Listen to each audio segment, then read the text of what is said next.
وأشهد أن محمدا عبده ورسوله لا نبي بعده.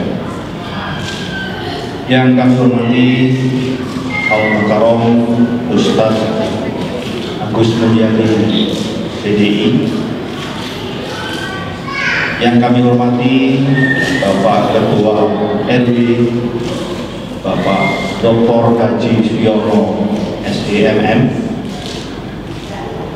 yang kami hormati Bapak-bapak RT, RT 1, RT 2, RT 3, RT 4, RT 5, yang kami hormati Bapak Ketua Yayasan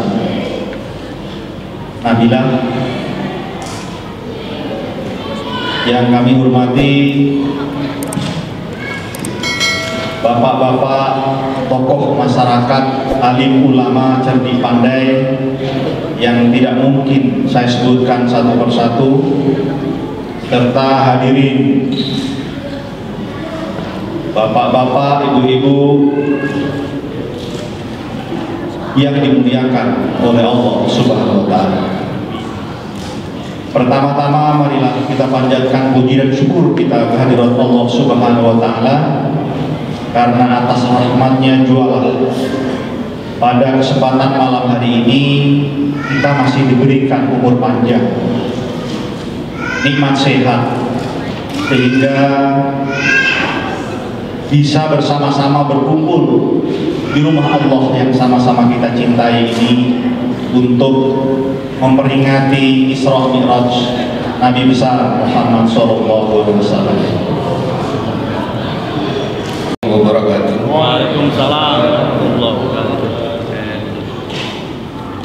Alhamdulillah, puji syukur kita panjatkan kepada Allah Subhanahu wa Ta'ala.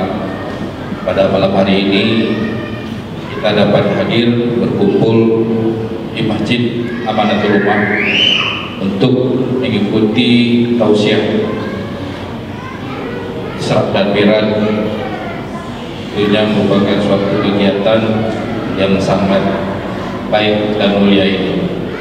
Yang saya hormati Pak Ustadz Agus Mulyadi yang telah hadir di hadapan kita yang akan memberi tausiah nanti.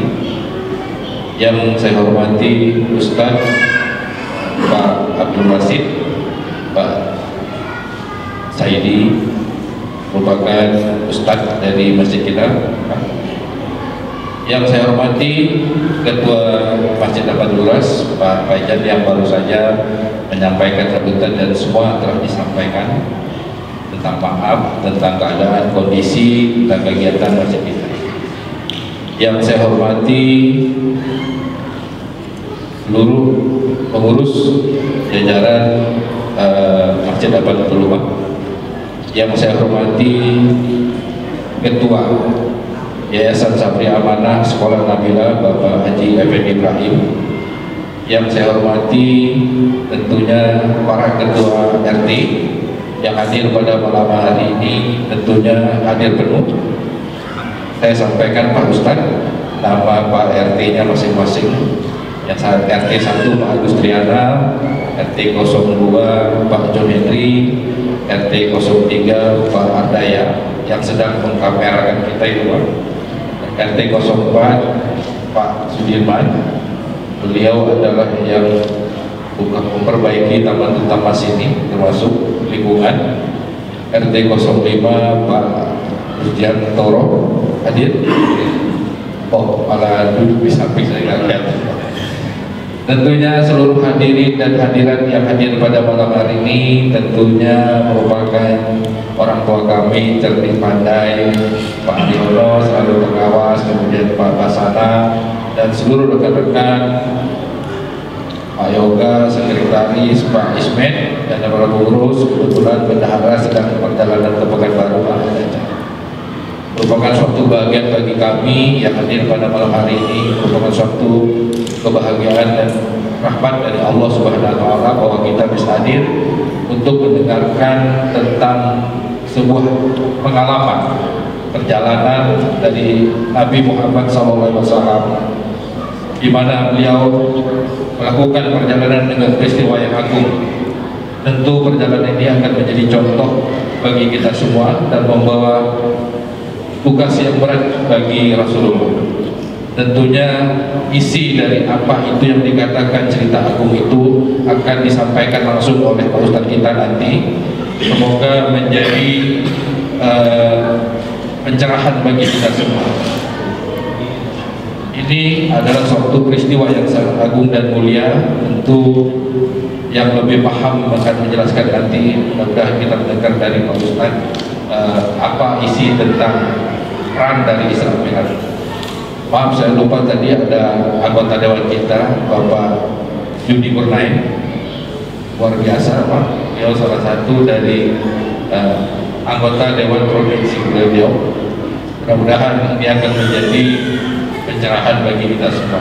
Tentunya terakhir kepada Ketua Panitia Pak Joko, terima kasih yang telah mengadakan pertemuan ini. Semoga kita dengan kebersamaan ini tentu Masjid Amanatul Ummah menjadi lebih baik lagi ke depannya.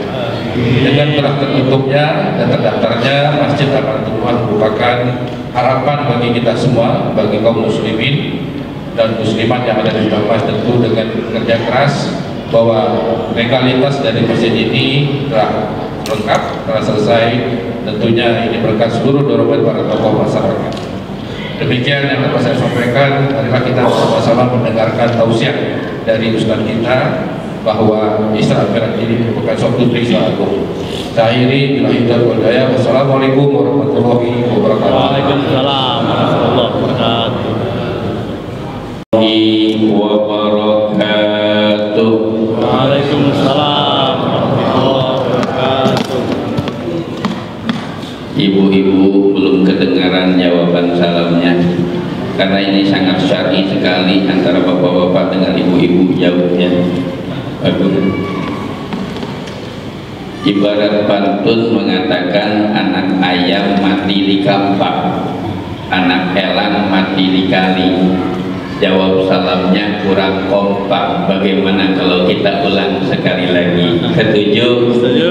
Baik kalau begitu. Assalamualaikum warahmatullahi wabarakatuh.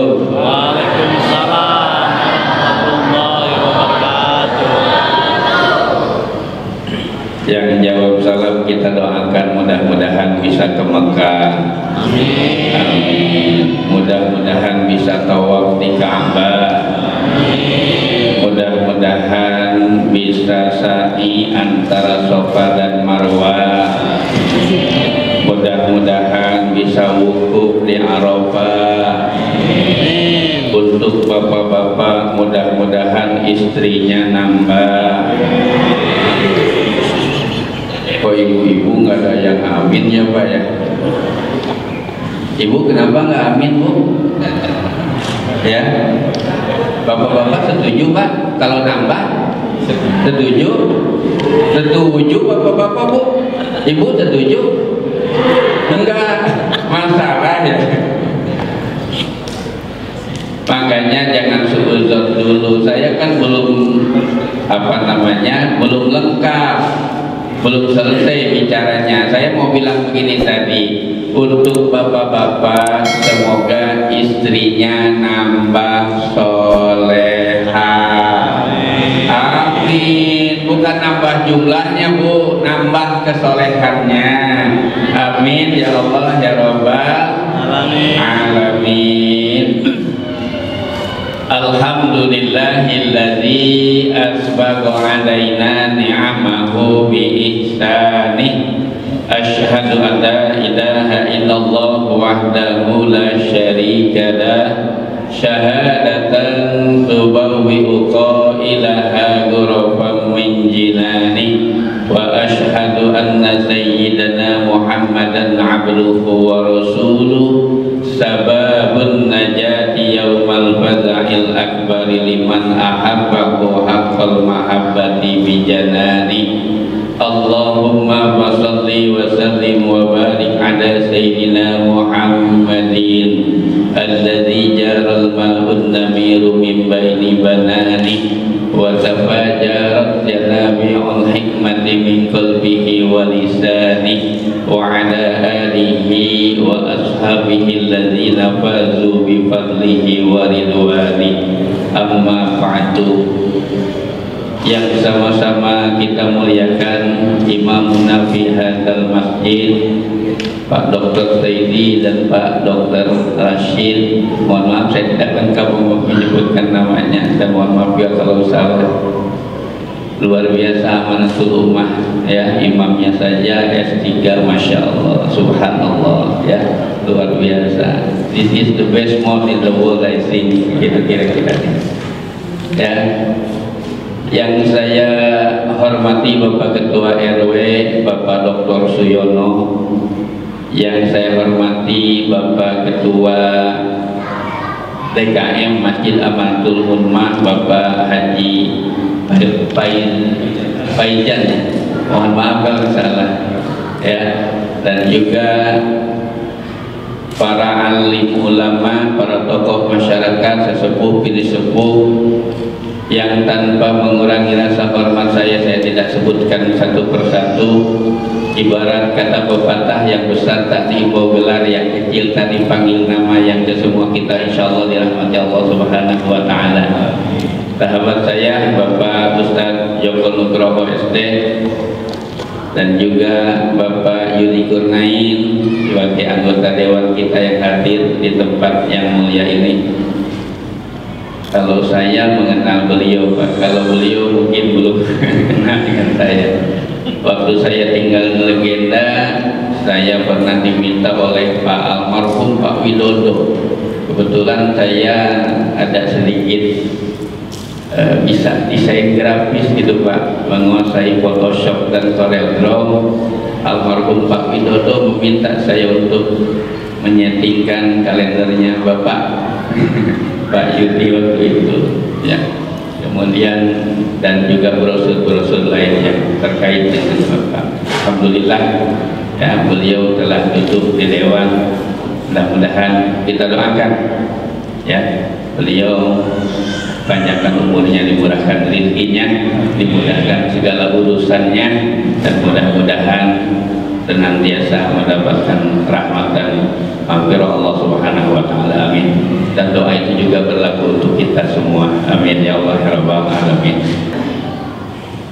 Pengajian kita pada malam hari ini adalah giat meraih kebahagiaan hidup. Itu saja ya, sederhana, giat meraih kebahagiaan hidup. Semua kita, saya yakin kita sepakat, kita semua ingin hidup bahagia. Betul? Ibu setuju mau hidup bahagia, mau hidup sengsara Bu? Bahagia kan? Bahagia. Kita juga mau hidup bahagia, yang bapak-bapak juga semua kita sepakatlah. Tidak ada satupun yang tidak ingin hidup bahagia ya. Nobody wants to be unhappy. Tak seorang pun yang tidak ingin hidup bahagia. Semua kita ingin hidup bahagia. Cuma pertanyaannya, the question is, pertanyaannya adalah how to get the happiness in our life. Itu pertanyaannya ya. Maaf saya pakai bahasa Bogor ya Bu ya, nggak apa-apa ya. How to get the happiness in our life. Bagaimana cara kita memperoleh kebahagiaan di dalam kehidupan kita, bagaimana caranya? Itu pertanyaan itu ya. Setelah kita mempunyai pertanyaan, kita harus menemukan jawabannya, to find the answer. Kita temukan jawabannya, kira-kira apa? Bagaimana caranya kita memperoleh kebahagiaan di dalam kehidupan kita di dunia ini? Nah, untuk memperoleh jawabannya, kita harus mencari resource, namanya sumber ya, sumber solusi, sumber yang bisa kita jadikan referensi. Nah, terkadang kita salah di dalam melangkah. Di satu sisi kita ingin hidup bahagia, di sisi lain kita malah melakukan hal-hal yang menyebabkan kita sengsara. Di satu sisi kita ingin hidup untung, tapi di sisi lain kita melakukan perbuatan-perbuatan yang membuat kita justru malah merugi. Itu salahnya kita. Kenapa salah? Karena kita salah mencari referensi. Ada yang ingin bahagia, nanyanya ke dukun. Ada yang pengen bahagia, nanyanya kepada orang pintar. Itu salah, ya. Lalu kepada siapa kita harus bertanya? Kata Rasulullah Shallallahu Alaihi Wasallam, taraktu fikum nasihataini, telah aku tinggalkan dua nasihat untuk kalian. Nasihat yang pertama, pandai berbicara, speakable, bisa bicara. Dan nasihat yang kedua, tidak pandai bicara, unspeakable. Apa nasihat yang pandai berbicara? Kata Rasulullah, Al-Quran dan Al-Hadis. Huma kitab Allah wa sunnata Rasulih. Yang pandai bicara itu dua, satu Al-Quran, dua Al-Hadis. Itu nasihat. Dan nasihat yang tidak bisa berbicara, the unspeakable. Nasihat apa bahasa Inggrisnya? Advice, ya. The unspeakable advice. Nasihat yang tidak bisa bicara itu apa? Al-maut, kematian. Kematian itu adalah nasihat. Kematian seseorang merupakan nasihat untuk kita. Makanya Syekh Ibrahim Ibnu Adham mengatakan bahwa orang yang tidak pernah mampu mencari ataupun mendapatkan iktibar dari kematian seseorang berarti hatinya mati. Dafantum mautakum walam ta'tabiru anha, itu kata Syekh Ibrahim Ibnu Adham. Kamu ketika ada yang mati, kata Syekh Ibrahim Ibnu Adham, kamu melayat, ya, kemudian ikut memandikan, ikut mengkafani, ikut menyolatkan, bahkan sampai mengantarkan ke kuburan.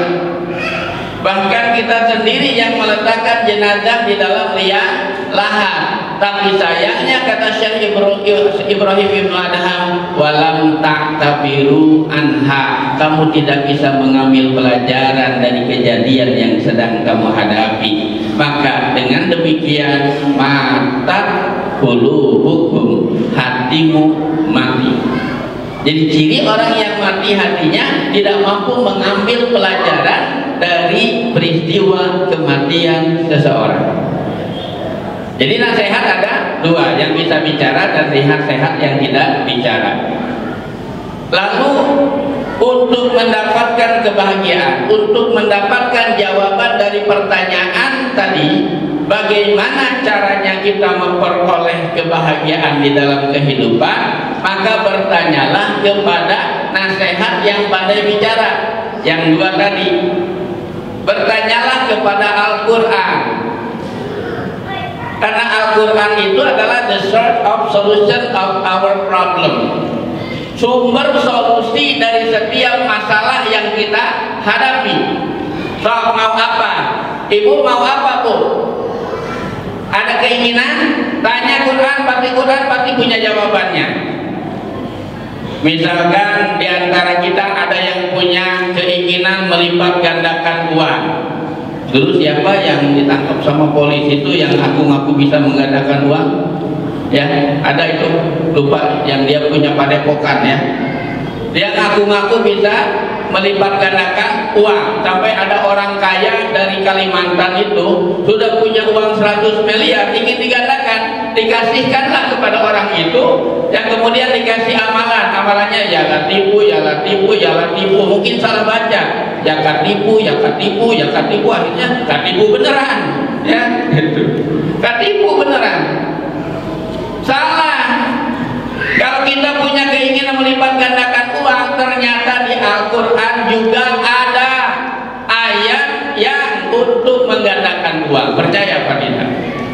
Kalau tidak percaya, yang di smartphone-nya sekarang ada Al-Qur'annya, silahkan buka surat Al-Baqarah ayat ke-261. Apa kata Allah?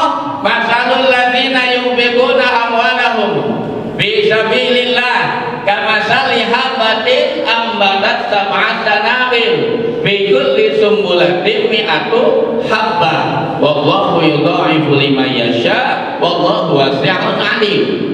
Perumpamaan orang yang menginfakkan hartanya di jalan Allah sama saja dia menanam satu biji, kemudian dari biji itu tumbuh satu pohon, dan dari satu pohon itu tumbuh 7 tangkai, dan dari setiap tangkainya tumbuh 100 biji yang baru. Berarti pahala sedekah berdasarkan ayat ini adalah formulanya 1 kali 7 kali 100. 1 kali 7 berapa? 7. 7 kali 100 700. Jadi kalau ibu berinfak 1000, maka insya Allah itu akan dibalas oleh Allah menjadi 700.000. Kalau kita berinfak 1 juta, kalikan saja 700 menjadi 700 juta. Pernah ada jamaah nanya ke saya, Pak Ustadz, saya kemarin infak 5 juta. Saya sudah hitung, kalau 5 juta kali 700 berapa itu? 35M ya? Kurang lebih? Ya, 35M. Tapi saya nggak dapat 35M. Nah, di sini letak kesalahan kita di dalam memahami konsep pahala. Hati-hati. Tahu ada Ustadz Sodakoh yang dari Jakarta, sekarang jadi bermasalah, malah diuber-uber, dikejar-kejar sama jamaahnya karena merasa tertipu. Ustadz itu nipu apa tidak? Tidak. Kesalahan beliau cuma salahnya pertama, kesalahan beliau itu mengarahkan orang untuk bersedekah kepada dirinya, itu yang salah.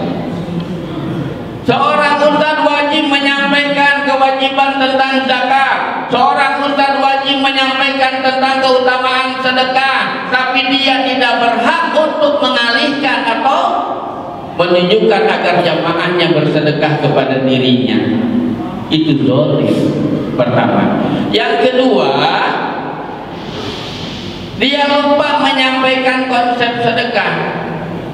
Di ayat ini memang dikatakan bahwa setiap infak yang kita berikan maka akan Allah balas 700 kali lipat.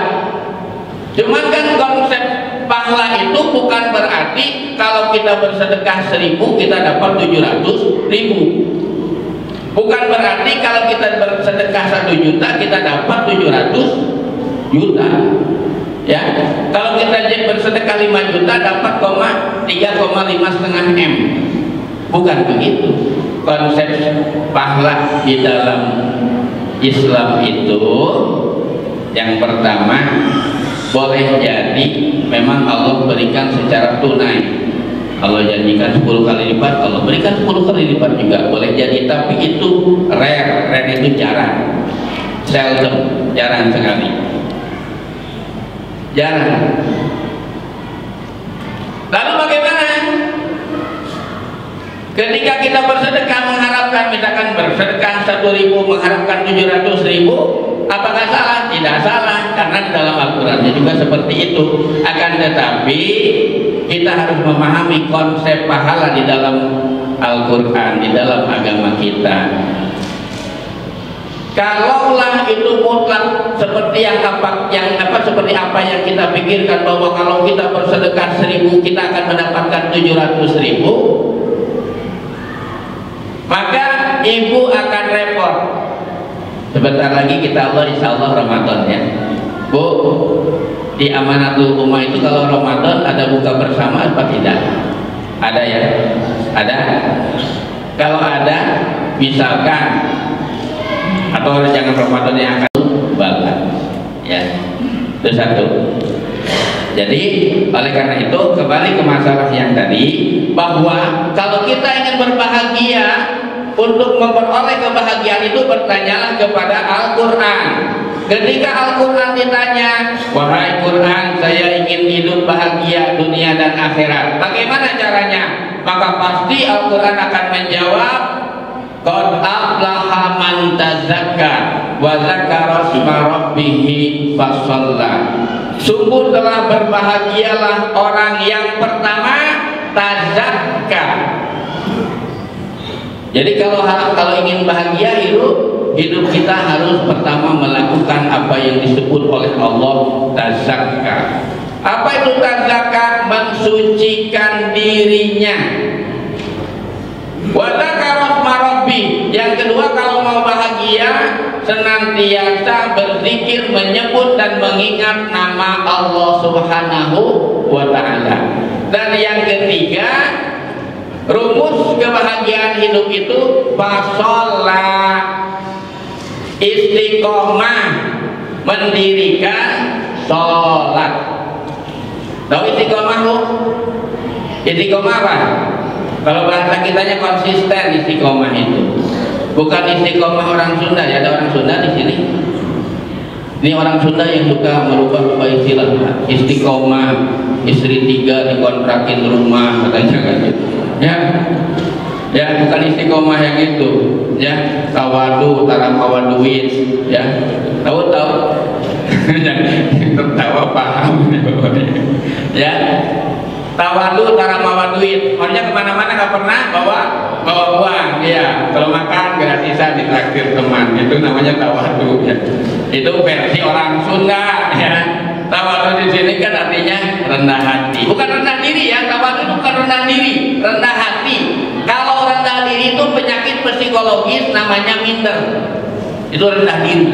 Kalau tawadu itu rendah hati, bukan rendah diri. Makanya tidak setuju kalau ada ustaz mengatakan kita harus tawadu, kita harus rendah diri. Bukan rendah diri. Rendah diri itu minder. Beda kan minder dengan tawadu, beda. Ya. Jadi bukan rendah diri, rendah hati. Bu, ulangi supaya ibu dapat oleh-oleh nanti pulang. Kayaknya harus tampil ini nih. Ada nggak ya? Tazakka, mensucikan diri. Yang kedua, wadzakara isma rabbih, senantiasa berzikir menyebut nama Allah Subhanahu wa taala. Dan yang ketiga, fasolah. Apa itu fasolah? Istiqomah, mendirikan sholat. Untuk bapak-bapak itu di masjid secara berjamaah. Kita kan lagi membicarakan Isra dan Mi'raj. Nah, Mi'rajnya kita itu sholat di masjid ini. As-sholatu mi'rajul mu'minin, kata Rasulullah. Sholat itu mi'rajnya orang-orang yang beriman. Bagi ibu-ibu mi'rajnya di rumah. Walaupun tidak apa-apa kalau suami mengizinkan, silahkan ibu berjamaah di masjid. Bagus. Itu 3. Kita uraikan satu-satu. Tazakka. What is tazakka? Apa itu tazakka? Tazakka itu maknanya adalah mensucikan diri. The next question is, pertanyaan selanjutnya adalah apa yang harus kita sucikan di dalam diri kita? What should we clean from ourselves? Apa yang harus kita sucikan dari diri kita? Gak apa-apa kalau saya campur-campur begini bu, gak apa-apa ya. Maaf, saya soalnya kelamaan di Chicago. Tahu Chicago? Chicago itu Cikitsu, Kampung Ogut ya, itu di Batam Center di Belian. Ya. What should we clean for ourselves? Apa yang perlu kita bersihkan? Apa yang perlu kita sucikan di dalam diri kita?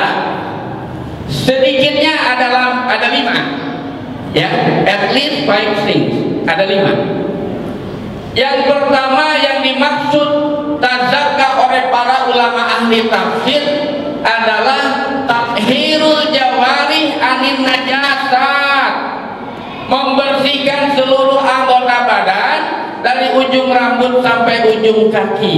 Anin najasat, dari najis-najis yang konkret. Makanya pantang umat Islam itu jorok umat Islam itu kumuh, pandang umat Islam itu kotor. Dalam sebuah hadis yang sangat terkenal, al-Islamu nazif fatanazzafu fa innahu la yadkhulul jannata illa nazif. Islam itu agama yang bersih, maka hendaklah kalian bersihkan diri kalian, kata Rasulullah, fa innahu la yadkhulul jannata illa nazif, karena sesungguhnya tidak akan masuk surga melainkan orang yang bersih saja. Begitu hebatnya Islam memperhatikan kebersihan. Sampai-sampai di dalam kitab fikih, bab yang pertama dari kitab fikih yang paling tebal sampai yang paling tipis, bab pertama pasti bab toharoh. Nggak mungkin ujuk-ujuk bab zakat, pasti bab toharoh terlebih dahulu. The first chapter, bab yang pertama pasti bab toharoh. Ya, makanya ketika COVID kemarin kita diajari untuk cuci tangan oleh WHO, udah basi. Kita udah 14 abad tahun yang lalu, ya, udah 14 abad yang lalu sudah diajarkan oleh Rasulullah bagaimana cara berwudu dengan baik. Wudu itu bukan hanya sekedar membersihkan tangan. Wudu itu sangat amazing, sangat mengagumkan. Yang bersih, kalau kita berwudu itu yang bersih bukan tangan, bukan itu saja, bukan, tapi yang bersih dosa-dosa kita juga bersih, hadas yang ada di dalam diri kita juga hilang. Kalau kita mengikuti tata cara WHO mencuci tangan, kita kira-kira bisa menghilangkan dosa nggak? Nggak mungkin. Tapi kata para ulama, berdasarkan keterangan dari Rasulullah SAW, ketika seseorang berwudu dia mencuci tangan, maka dosa di tangannya pada rontok. Ketika dia mencuci muka, maka dosa di mukanya pada rontok. Ketika mencuci kaki, dosa kakinya juga rontok. Ada cara mencuci yang seperti itu sampai dosa-dosa pun rontok? Tidak ada. Ya. Jadi yang pertama yang dimaksud dengan tazakah adalah apa? Yaitu membersihkan anggota badan kita, tathhirul jawarih anin najasat, membersihkan seluruh anggota badan kita dari najis-najis yang konkret. Satu. Yang kedua, yang dimaksud dengan tazakah kata para ulama ahli tafsir adalah tathhirul qulub, tazkiyatul qulub, membersihkan hati kita dari apa? Anil amrod, dari penyakit-penyakit hati. Apa penyakit hati? Sombong akan dimasukkan ke dalam surga oleh Allah Subhanahu wa taala. Kan di dalam pintu surga itu tertulis anti muharramatun, engkau diharamkan ala arba'in, kepada 4 kelompok manusia. Yang paling di atas, the first, itu adalah al-mutakabbir, orang yang sombong. Orang yang sombong itu tercatat di pintu surga sebagai orang yang dilarang masuk pertama. Jadi yang kedua, makna dari tazakah itu adalah membersihkan hati dari apa? Dari penyakit-penyakit hati. Hilangkan dendam. Yang paling pendendam itu kan ibu-ibu. Ya Bu, ibu punya hati pendendam nggak Bu? Enggak. Yang benar. Ini saya mau cerita Bu, bukti bahwa ibu-ibu itu pendendam. Pernah seseorang makan durian sama teman-temannya, ya, di pinggir jalan. Setelah selesai pulang ke rumahnya, lalu ditegur sama istrinya, ya, ayah makan durian ya? Kok tahu? Itu ada baunya tuh. Ya, iya tadi diajak teman-teman. Mana mama kok nggak dibagi? Kata mamanya. Bunda kok nggak dibagi? Kata ayahnya sambil bergurau. Kata suaminya, nih baunya aja lah, baunya. Rupanya pengaruh dari durian itu meningkatkan libido. Malam-malam colak-colek sama istrinya. Mah, ayo dong mah, gitu kan. Akhirnya kata ibu, nih baunya aja. Katanya gitu. Itu bukti bahwa ibu-ibu itu pendendam. Ya. Ya, bapak-bapak, makanya perlakukan suami istri bapak itu dengan baik. Jangan didiamkan. Oh, kalau ibu-ibu sudah didiamkan nyanyi terus di rumah pusing kita. Kalau didiamkan, ya. Perasaanku berbakti untukmu. Ya, lagu siapa Bu? Makan pagi ku siapkan semua, mati atau hilang perasaanmu. Ya, itu ibu-ibu kalau didiamkan sama suaminya nyanyinya kayak Iis Dahlia, judul nyanyiannya Ranting yang Kering. Ya, kama qala Iis Dahlia bidang dutiha. Ya, coba daripada nyanyi mending sholawat Bu. Halo, daripada nyanyi mending sholawat. Ibu-ibu suka sholawat, dan sholawat itu adalah ibadah yang boleh dimodifikasi. Kalau sholat kan tidak boleh dimodifikasi. Kalau sholat kan kata Rasulullah SAW, shollu kama ra'aitumuni usolli, sholatlah sebagaimana kamu melihat aku sholat. Tapi kalau sholawat boleh dimodifikasi lagunya, maksudnya ibu-ibu pencinta Rhoma Irama ganti sholawatnya dengan sholawat Rhoma Irama, ya. Allahumma sholli ala Sayyidina Muhammad wa ala alihi wa sahbihi wa sallim ajma'in. Allahumma sholli ala Sayyidina Muhammad wa ala alihi wa sahbihi wa sallim ajma'in bila kamu. Ya Bu. Jadi yang kedua, hilangkan bersihkan hati kita minat amr, dari penyakit-penyakit hati. Yang ketiga, makna daripada tazakka itu kata para ulama ahli tafsir adalah tazkiyatur ruh, membersihkan ruh kita dari apa? Minaz dzunubil kabairi was shaghair, dari perbuatan dosa besar dan dosa kecil. Hilangkan itu semua. Sebab kalau seseorang kebanyakan dosa, orang fasik umpamanya, sehari-hari maksiat, gak pernah ibadah, dia ruhnya itu tidak akan stabil, berat, dia menanggung dosa yang sangat besar. Oleh karena itu bersihkan. Dengan cara apa membersihkan dosa? Dua caranya. Satu, bertobat kalau dia dosa besar. Yang kedua, dengan cara memperbanyak istighfar. 975.000 itu akan terkontaminasi oleh yang 25 tadi. Hati-hati. Karena nilai setitik rusak susu sebelahnya. Jangan karena nilai setitik rusak susu sebelahnya. Jangan karena kita menahan zakat yang 2,5%, hancur lebur harta kita menjadi kotor. Jangan tahan, keluarkan. Dan Allah tidak mau minta banyak kok. Allah hanya minta 25.000 dari 1 juta yang kita dapatkan. Dan nisab zakat itu bukan 1 juta, 85 gram ukuran emas. Harga emas berapa sekarang Bu? Taruhlah 1 juta.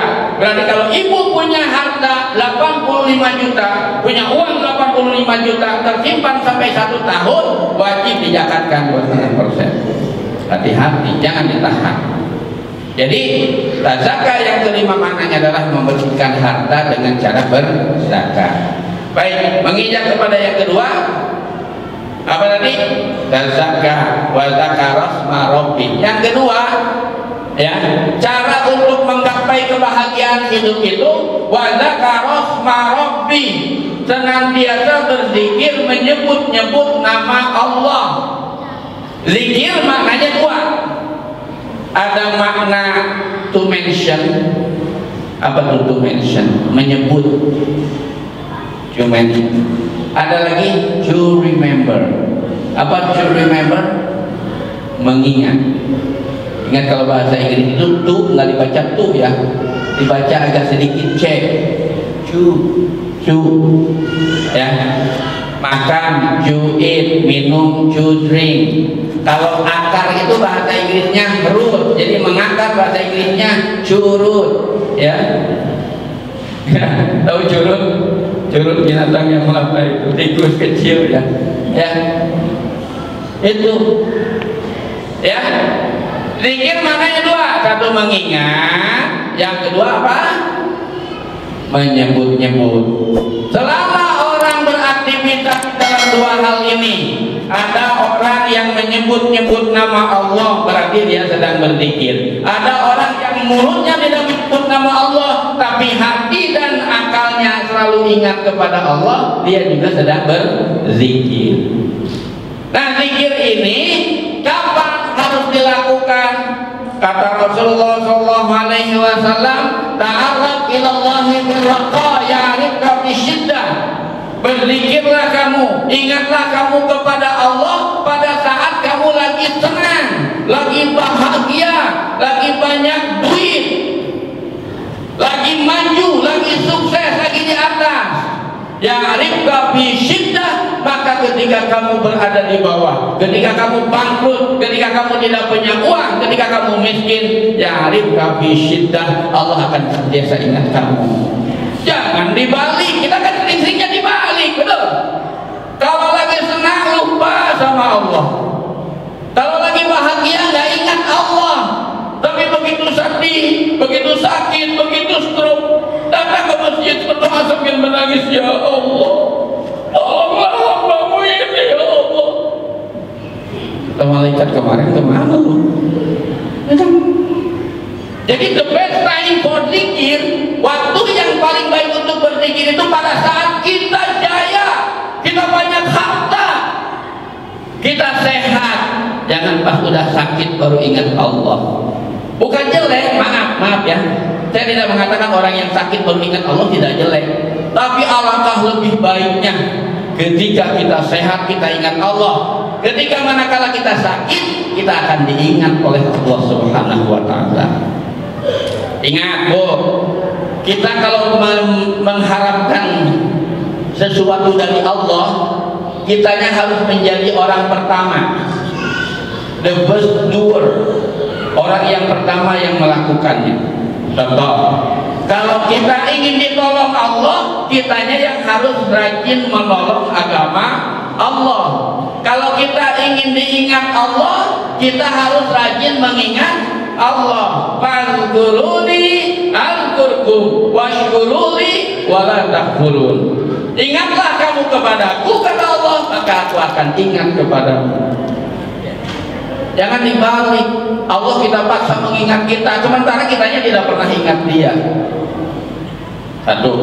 Yang kedua, zikir itu kata Rasulullah, Sayyidina Mu'adz bin Jabal, sahabat kesayangan Rasulullah, itu adalah orang yang rajin minta amalan sama Rasulullah. Jadi minta amalan itu nggak bid'ah ya, minta amalan itu nggak bid'ah. Dulu zaman Rasulullah, sahabat meminta amalannya kepada Rasulullah. Kita yang hidup di zaman tidak ada Rasulullah, minta amalannya ke siapa? Ke para ulama, para kiai, para ustadz, para cendekiawan. Minta amalan. Sahabat yang paling rajin meminta amalan itu adalah Sayyidina Mu'adz bin Jabal. Suatu hari beliau mengatakan kepada Rasulullah, ya Rasulullah, dullani ala amalin idza fa'altu bihi dakhaltul jannah. Wahai Rasulullah, ajarkan aku satu amalan yang apabila aku mengamalkannya aku pasti masuk surga. Apa kata Rasulullah? Antamuta walisanuka rabbun min zikrillah. Amalan yang paling bagus yang bisa memasukkan kamu ke surga itu, kamu mati dalam keadaan lisanmu basah karena berzikir kepada Allah. Jadi berzikir kepada Allah itu bisa memasukkan kita ke dalam surga. Sedangkan kita tidak tahu mati. Mati memang pasti ya, tetapi kan ada sesuatu yang dirahasiakan. 3 yang dirahasiakan dari kematian. 1, waktunya. 2, tempatnya. Dan yang ketiga, caranya. Jadi kita tidak tahu. We don't know. We are going to die. Bukan today, to die. and we don't know where are going to die.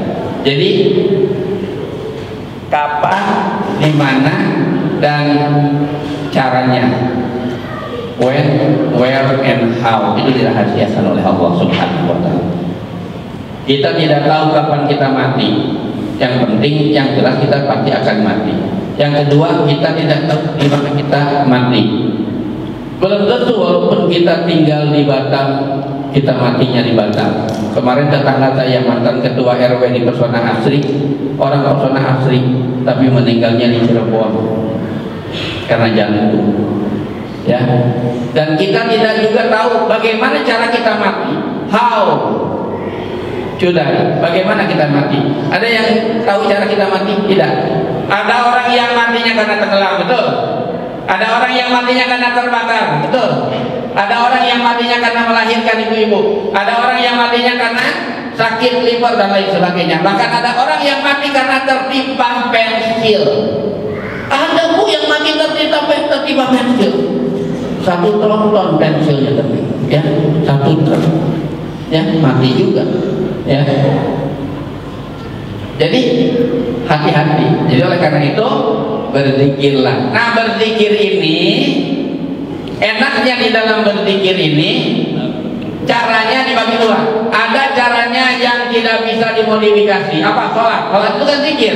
Aqimi sholat lidzikri, dirikan oleh kamu sholat untuk berzikir kepadaku. Dan caranya sudah diatur, waktunya juga sudah ditetapkan oleh Allah Subhanahu wa Ta'ala. Tapi ada zikir-zikir yang cara dan waktunya tidak ditetapkan oleh Allah, yaitu zikir yang bebas. Alladzina yadhkurunallaha qiyaman wa qu'udan wa 'ala junubihim. Zikir itu bisa dilakukan sambil berdiri, sambil duduk, bahkan sambil berbaring sekalipun boleh kita berzikir. Makanya Bapak Ibu bawa mobil berzikir, bagus. Mengendarai motor berzikir, bagus. Ya. Yang terakhir, sholat. Untuk meraih kebahagiaan hidup, kata Quran, adalah istiqomah mendirikan sholat. Sholat itu jangan dianggap main-main. Sholat itu adalah amalan yang sangat eksklusif. Eksklusivitas di dalam sholat, pertama, cara memerintahkannya pun Allah berbeda.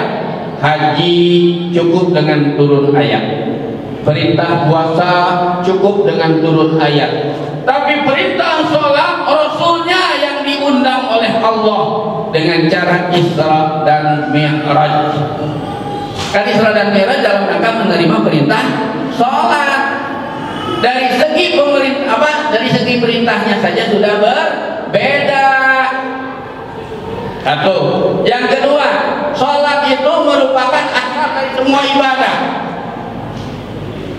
Ya. Kata Rasulullah, awwalu ma yuhasabu bihil 'abdu yaumal qiyamah as-shalah, idza saluhat sa'iru amali wa idza fasadat sa'iru amali. Salat adalah, ya, salat itu adalah yang akan pertama kali dihisab oleh Allah di akhirat nanti. Idza saluhat, kalau salatnya benar, kalau salatnya baik, saluhat sa'iru amali, maka seluruh amalnya dianggap baik. Wa idza fasadat, dan apabila sholatnya rusak, fasadat sa'iru amali, semua amalnya rusak. Haji ibu rusak, umroh ibu rusak, puasa ibu rusak, zakat ibu rusak, semuanya rusak kalau sholatnya rusak. Dua. Yang ketiga, kalau ada orang tidak puasa Ramadan, tidak dikatakan kafir. Ada orang kaya tidak mau berzakat, tidak dibilang kafir. Ya. Ada orang yang tidak melakukan ibadah lain, tidak dikatakan kafir. Tapi orang yang tidak sholat, kafir, Rasulullah sebut. Al-ahdul ladzi bainana wa bainahumus shalah, faman tarakaha faqad kafara. Perbedaan antara kita umat Islam dengan umat yang bukan Islam adalah sholat. Faman tarakaha, barang siapa yang meninggalkan sholat, faqad kafara, maka dia kafir. Bayangkan, ada ibadah yang seperti ini. Kafir bu, ibu tidak sholat. Makanya ibu harus sholat, dan sholat itu merupakan apa namanya gini. Nanti ibu kalau rajin sholat, di akhirat nanti akan ditawari masuk surga dari pintu mana saja yang ibu sukai. Ya, bapak-bapak kita tidak ditawarin begitu, cuma ibu-ibu yang ditawarin. Ya, udkhulil jannata min ayyi abwabin syi'ti. Masuklah kamu ke dalam surga dari pintu mana sajakah kamu mau. Itu kata Allah kepada ibu-ibu. Ibu-ibu yang seperti apa? Idza shalatim ra'atu khamsaha wa shamat syahraha wa ata'at zawjaha wa hafizat farjaha qila laha udkhulil jannah min ayyi abwabil syi'ti.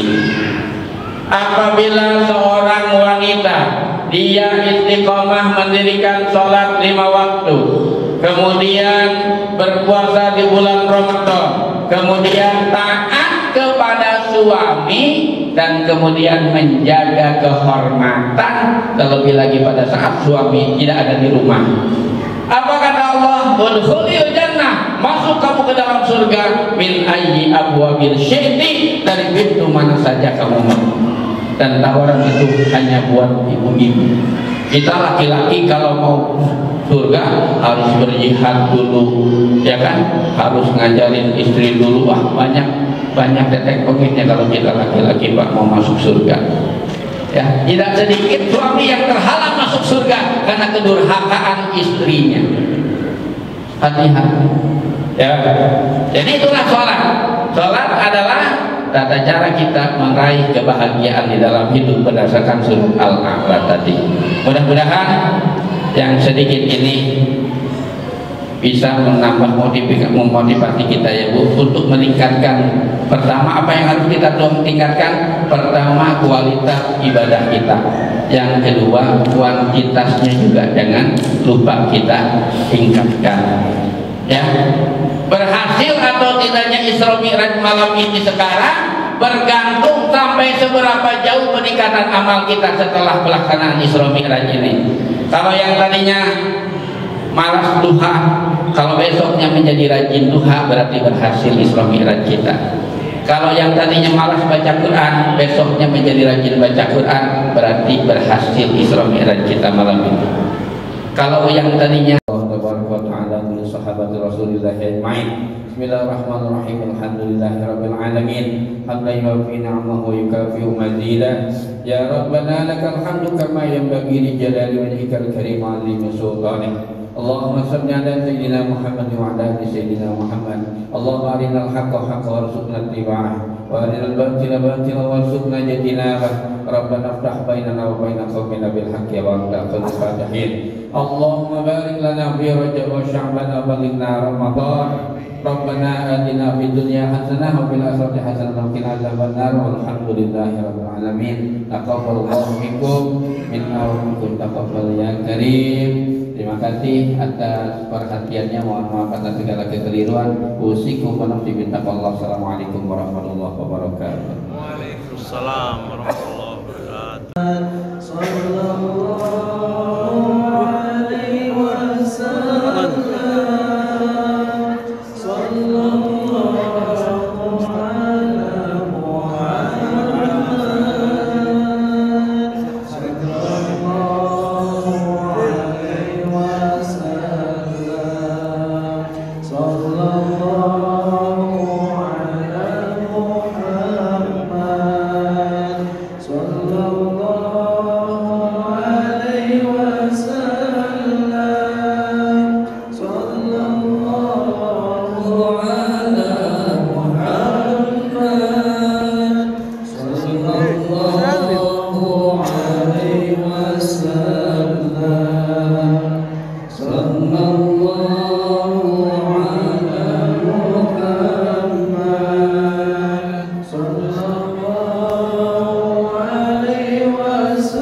Like a bird on a tree,